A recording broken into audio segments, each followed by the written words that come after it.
turn that off.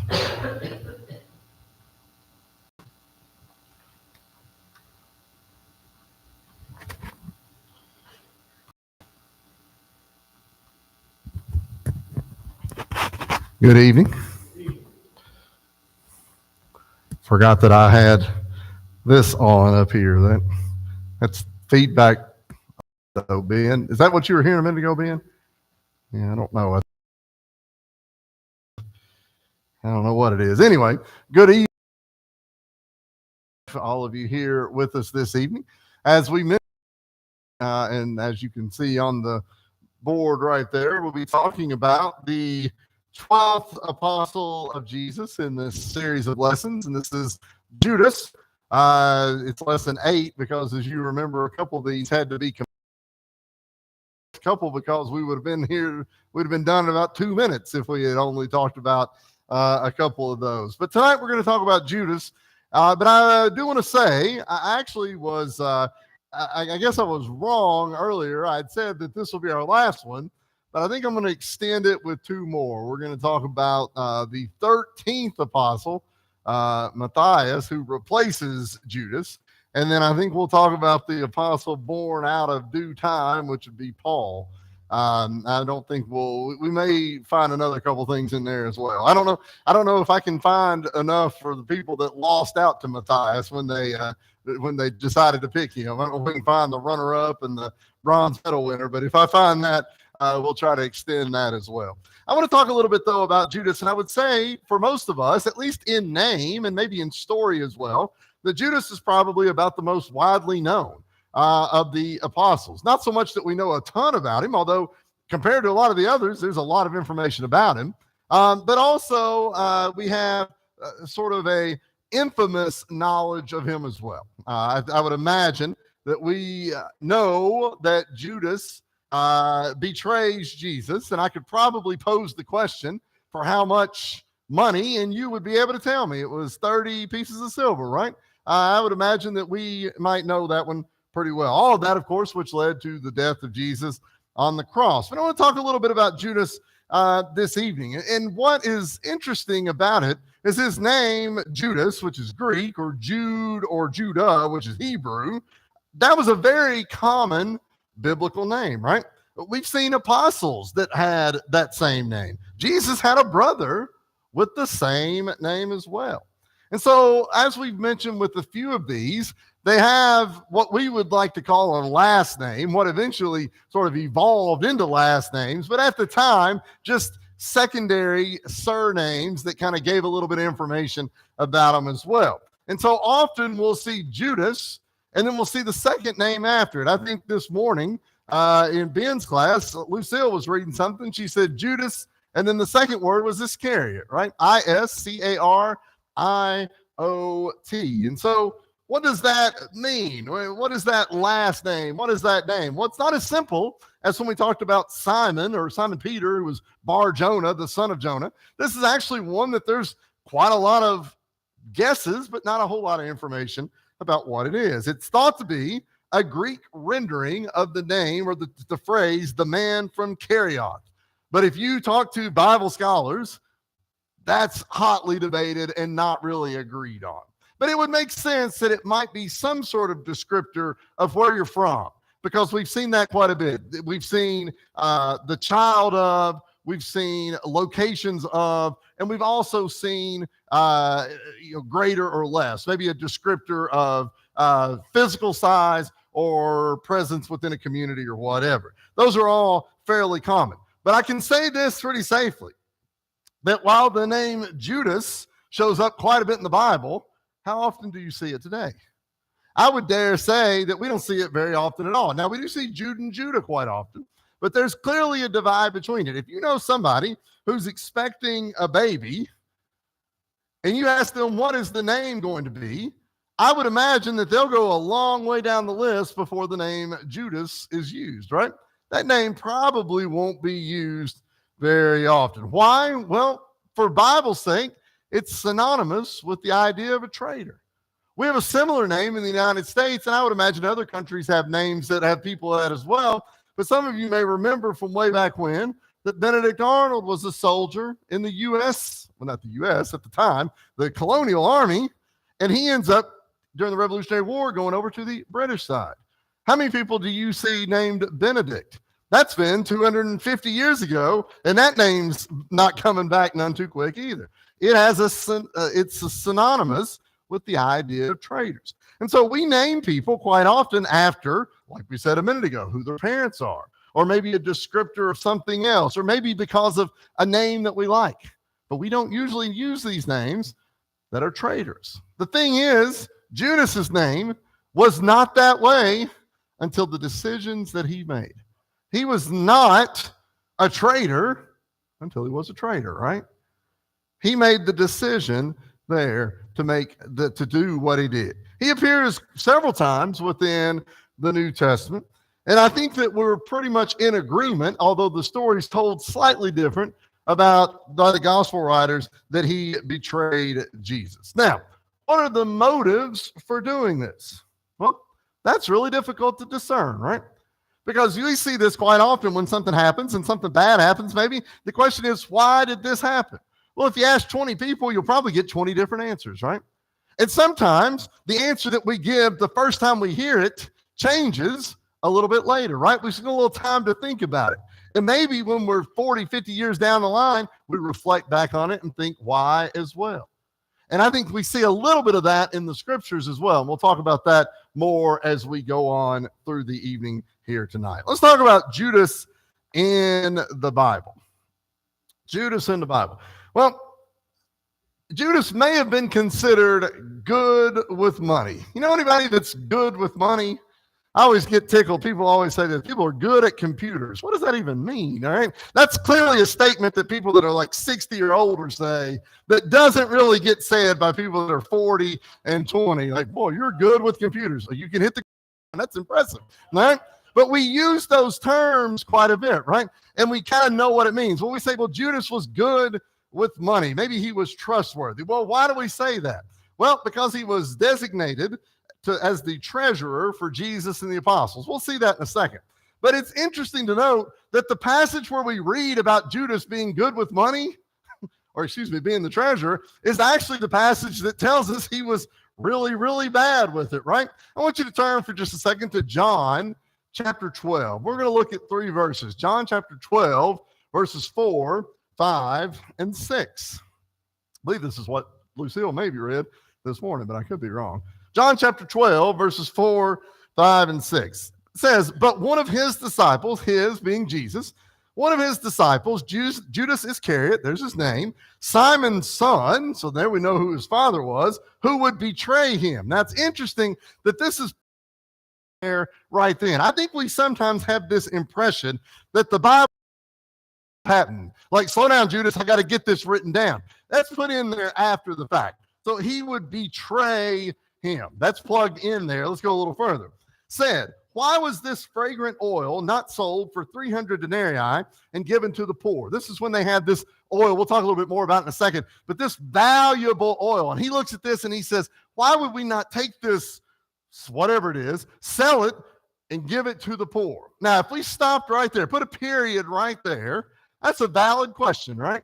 That's about, we read in the scriptures that the early Christians sold all that they had, joined it together. So you might be looking at this and say, okay, well, that makes sense. He asks a good question. Why not sell all of that and give it to the poor? Okay, I get it. But it doesn't end there. Verse 6 then says, this he said, not that he cared for the poor, but because he was a thief and had the money box and he used to take what was put in it. Now, I dare say that verse 6 is the most clear version of a verse that was written after the fact. Because if you were writing the Bible as you went along, there would have been no need for verse 6. Because they just said, we were not going to give this person control of it. But after the fact, when you're sort of summing it all up, makes sense. It's the same thing when we look at something and we say, why did it down the line? We're like, okay, well, I can see this. Remember when he said that, or she did this, or they went there? Starts to make sense. The same thing seems to happen right here. Judas is long dead after the Gospel of John was written, but there's some things that are plugged in there that sort of make us, they're starting to sense who Judas actually was. Now, There may be other motivations that were in there. Who knows? During the Last Supper, in John chapter 13, verse 27, Jesus claims that one of his disciples will betray him. And then he tells Judas, do you remember what he says in John 13 and verse 27? He says, what you are about to do, remember what he says afterwards? Do it quickly, right? What you are about to do it quickly. What does Jesus mean when he says that? Well, he's aware of what's about to happen. He's aware that he's going to be sold out, that he's going to be betrayed, that it be betrayed. And he says, do it quickly right there. There's nothing worse than being sort of strung along for something bad that's going to happen. I remember one time I applied for a job and I interviewed on like a Wednesday, and they said, we'll let you know on Friday. And I found out on Monday after I called about the job. And they said, oh, you didn't get it. Okay, that's fine. But I wish they'd have told me the minute I walked out the door that I didn't get it, because when you get sort of strung along, then you think of, what did I do wrong? What did I do right? What, this or that? He says, what you're about to do it quickly. Do you notice, though, that this is an example of the other apostles who seemingly don't know what's going on? They didn't really recognize. They don't pick up on what it has to do with anything. It seems that they assumed that it had something to do with him being in charge of the money. John chapter 13, verse 28 and 29. But no one at the table knew for what reason he said this to him. For some thought, because Judas had the money box, that Jesus said to him, buy those things we need for the feast, or that he should give something to the poor. So those two verses sort of show they're all over the place with what? This was not an expected thing. And why would it be expected? Why should this be expected? This is something that this is a person in Judas that they've spent a good bit of time with. Each of the Gospels gives a slightly different version of this moment that Judas betrayed Jesus. But the main thread goes like this, and we're going to take it from Matthew chapter 26. So I want you to turn in your Bible to Matthew 26. We're going to look at 4 different sections of a couple of verses each. The first thing is from Matthew 26. We're going to look at verse 14, 15, and 16. My Bible titles this, Judas agrees to betray Jesus. Then one of the 12, called Judas Iscariot, went to the chief priest and said, what are you willing to give me if I deliver him to you? And they counted out to him 30 pieces of silver. So from that time, he sought opportunity to betray him. So let's look at those verses for a second. He's looking at this, and it appears to be somebody who's willing to negotiate a price. He goes to the chief priest and he says, what are you willing to give? Now, the chief priests look at this and probably think, well, this is a godsend. They've been trying to get rid of Jesus all this time. He says, what would you be willing to give? They counted out 30 pieces of silver to him. So they've paid him. So clearly 30 pieces of silver worked for Judas, right? Wonder what he would have said no to. Wonder what would have been too much or might have been too little. But he says, he takes that. And then the verse 16 says, what does he do? It says he uses that time. From that point forward, he sought out a way to figure this out, a way to betray him. You're looking for the right spot, right time, right place, whatever it would be. All right, let's jump ahead a little bit. Down to verse 36. Down to verse 36. We're going to read 36 through 44 right here. This is Jesus in the Garden of Gethsemane. Verse 36. Then Jesus came with them to a place called Gethsemane and said to the disciples, sit here while I go and pray over there. So there's a division between where they're going to be, where Jesus is going to be and everyone else. And he took with him Peter and the 2 sons of Zebedee. Quick question, an apostle story. Who's the 2 sons of Zebedee, right? I'll throw it out there. James and John. All right, let's make sure we're paying attention, a few weeks back. He takes with him the 2 sons of Zebedee, and he began to be sorrowful and deeply distressed. And he said to them, my soul is exceedingly sorrowful, even to death. Stay here and watch with me. And he went a little further and fell on his face and prayed, saying, oh, my Father, if it is possible, let this cup pass from me. Nevertheless, not as I will, but as you will. So if we stop there for just a second, he had a group with him in spot A. He takes 3 people over to spot B, but then he goes a little further over to spot C. So Jesus is now fairly removed from his initial group of people. There's a little bit of space here between. Let's go a little further. Verse 40. Then he came to the disciples and found them sleeping. And he said to Peter, what? Could you not watch with me 1 hour? Watch and pray, lest you enter into temptation. The spirit indeed is willing, but the flesh is weak. Well, that'll be a thing for Peter a little later as well. And again, a second time, he went away and prayed and saying, Oh, my Father, if this cup cannot pass away from me unless I drink it, your will be done. Verse 43, and he comes and he found them asleep again, for their eyes were heavy. So he left them, went away again, and prayed the third time, saying the same words. And so what we see here is that Jesus is in this very critical moment, this intense moment, this prayerful moment. But what about the people that are with him? Is anybody in the same state that he's in? Not really at all. The three that he chose, his three best ones that he chose, they couldn't even stay with him. You know, it's probably not good for the 9, 10, 20, however many people are over here in the other corner as well. Skip down to verse 47. Verse 47. And while he was still speaking, Jesus, behold, Judas, one of the 12, with a great multitude with swords and clubs, came from the chief priests and elders of the people. And now his betrayer had given them a sign, saying, Whomever I kiss, he is the one, seize him. Immediately he went up to Jesus and said, Greetings, Rabbi, and kissed him. Now, what have we read so far in the last couple of minutes that would make Jesus seem like a physical threat? Anything? Not really anything at all. Judas shows up with this military contingent, or a police contingent to say the least, right? He shows up with this crew of people. Was that going to be necessary? Doesn't appear that it would be necessary. So why do that? Why do that? Well, I'll let you fill in your own blanks as to why he would have done that. I'll let you think about why that might have been the case. But he shows up with this contingent here to essentially arrest Jesus. He's told him, he said, whoever I kiss, that's the person. So he goes up to him and makes this big presentation, as it were.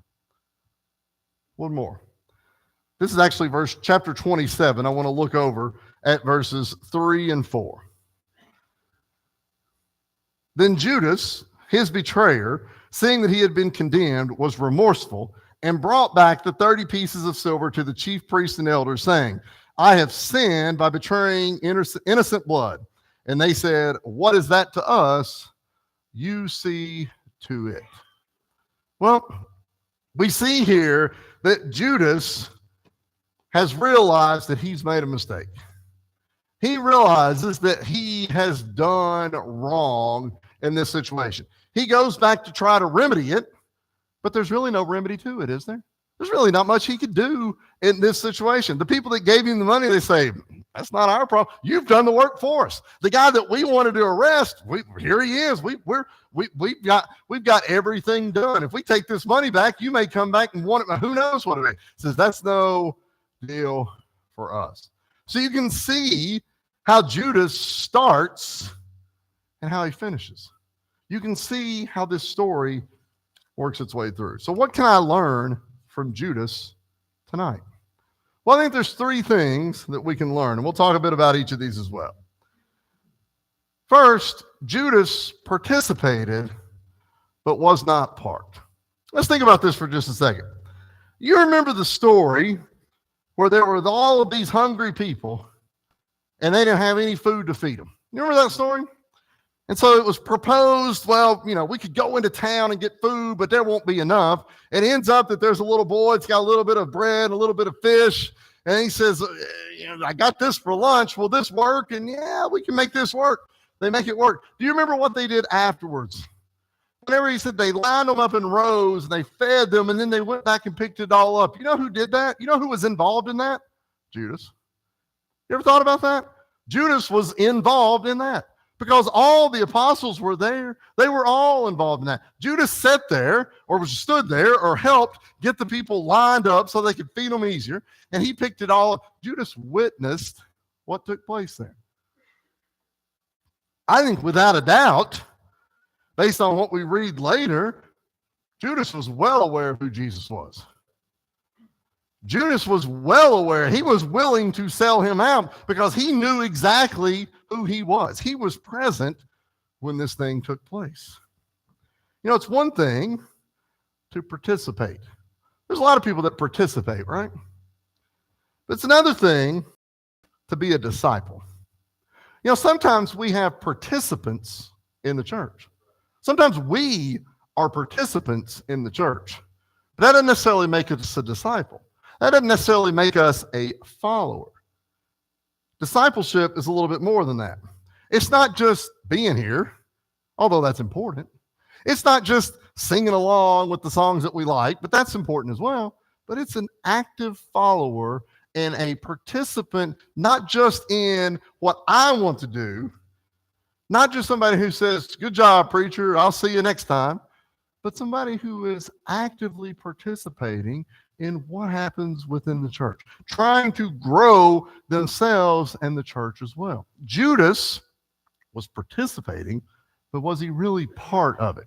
It seems that he has another foot in a different camp.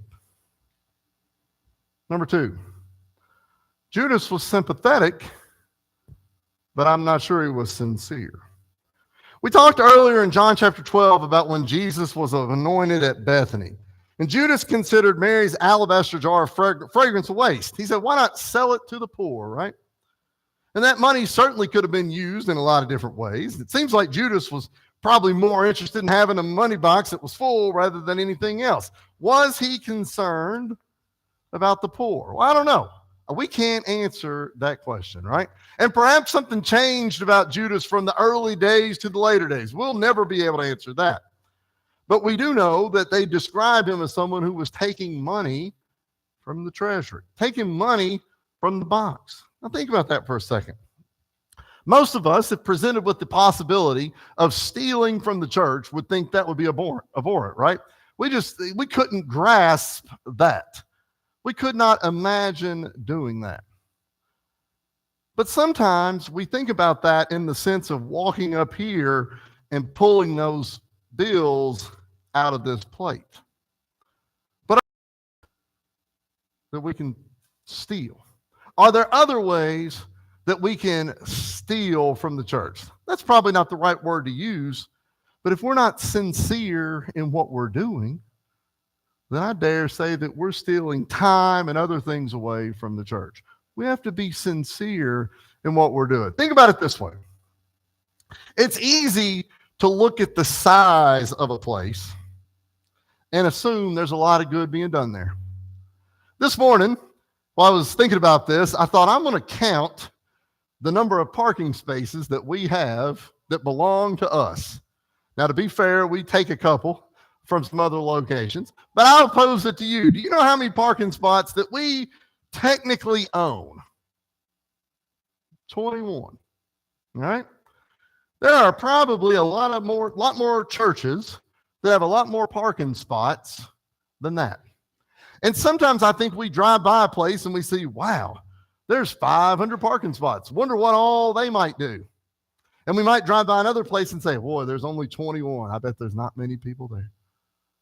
We measure it in things that we can sort of see and make assumptions about.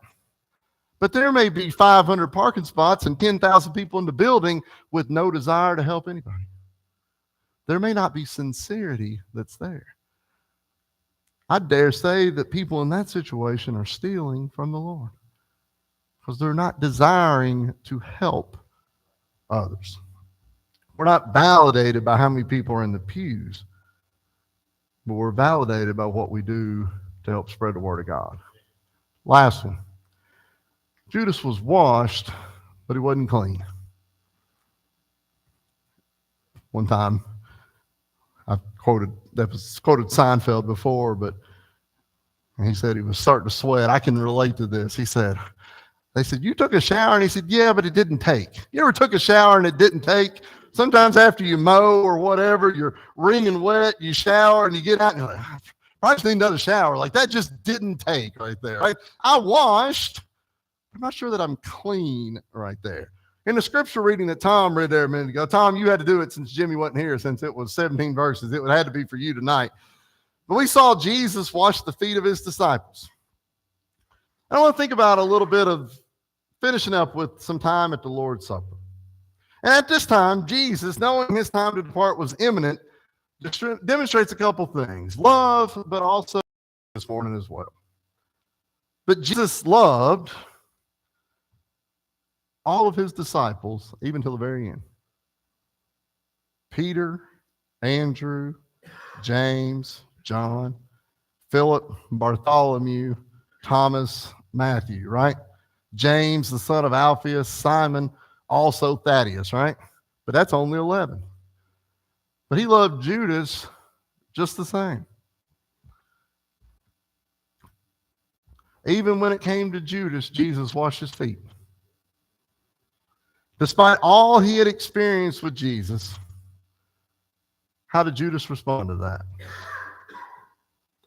Judas may have been washed externally, but I don't believe he was clean. Let's finish in John chapter 13, verses 18 through 27. John chapter 13, 18 through 27. I do not speak concerning all of you. I know whom I have chosen, but that the scripture may be fulfilled. He who eats bread with me has lifted up his heel against me. Now I tell you before it comes, that when it does come to pass, you may believe that I am he. Most assuredly, I say to you, he who receives whomever I send receives me, and he who receives me receives him who sent me. When Jesus had said these things, he was troubled in spirit and testified and said, most assuredly, I say to you, one of you will betray me. Then the disciples looked at one another, perplexed about whom he spoke. Now there was leaning on Jesus' bosom one of his disciples, whom Jesus loved. Simon Peter therefore motioned to him to ask who it was of whom he spoke. Then leaning back on Jesus' breast, he said to him, Lord, who is it? Jesus answered, it is he to whom I shall give a piece of bread, and when I have dipped it. And having dipped the bread, he gave it to Judas Iscariot, the son of Simon. After the piece of bread, Satan entered him, and Jesus said to him, what you do, do quickly. We looked at that to start, and I wanted to finish with that as well. Judas is a bad guy in the Bible, right? He's a bad guy because he betrayed Jesus. We don't give our kids the name Judas because of that very thing. But how often do we betray Jesus? We're often just as rebellious as Judas is. We're often just as unbelieving as Judas might have been. We often participate but aren't part. We're often sympathetic but not sincere. We're sometimes washed but not truly clean. Jeremiah chapter 17 and verse 9 says, the heart is deceitful above all things and desperately wicked. And it poses the question, who can know it? Well, let's finish tonight by answering that question. Only two people know our heart. Us, ourselves, and God. We're good at fooling others. I can fool you about what's in my heart, right? You can fool me as well. We can fool ourselves about what's in our heart.